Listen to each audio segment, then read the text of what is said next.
a quiet village, there lived a woman named Amara. To most people, she was invisible, not because she was weak or timid, but because her life was very simple, and the world rarely bows to simplicity. She never married, though she was beautiful. Men were scared of her. They were scared of her eyes, because whenever people looked at her eyes, they felt like she could read through them. That made them feel very uneasy. Amara spent most of her days alone in a small stone house in the village. People whispered that she was strange, even cursed, because every night they could hear her murmuring into the dark. Every evening, as the last light faded and the villagers closed their windows, Amara would sit by her little clay lamp, close her eyes, and whisper prayers. She prayed for the mothers who cried into their pillows when their children went hungry. She prayed for the fathers who drank themselves to sleep, trying to forget the fields that no longer yielded. She prayed for the young girls forced to marry before their dreams had even taken shape, and for the boys sent to wars they didn't believe in.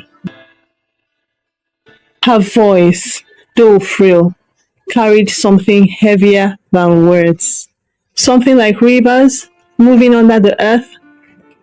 Though no one thanked her, no one even noticed, but strange blessings always seemed to follow her prayers. Crops that looked nearly dead would suddenly revive after a night of rain. Sick children would wake up stronger. Even broken marriages found healing when she prayed, though everyone thought it was their own doing. But Amara bore a secret wound. Years ago, when she was young, she had fallen in love with a man who promised her the world.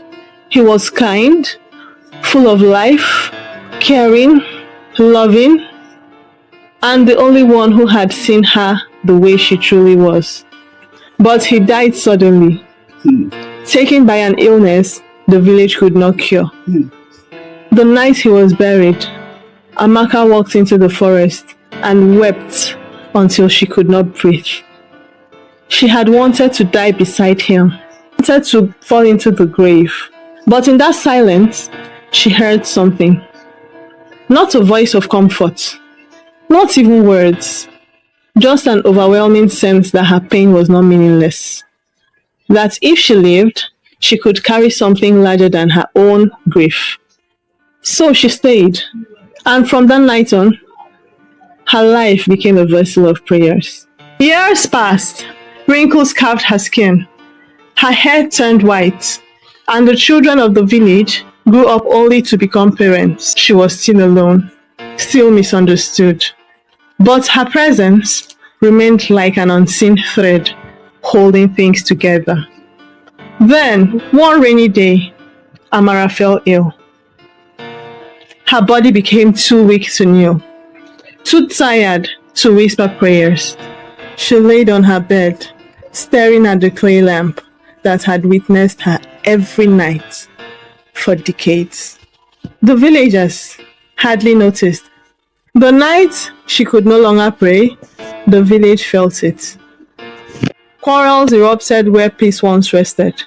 It was then they went to do their findings and found out that the lady they called cursed was actually their protector for decades.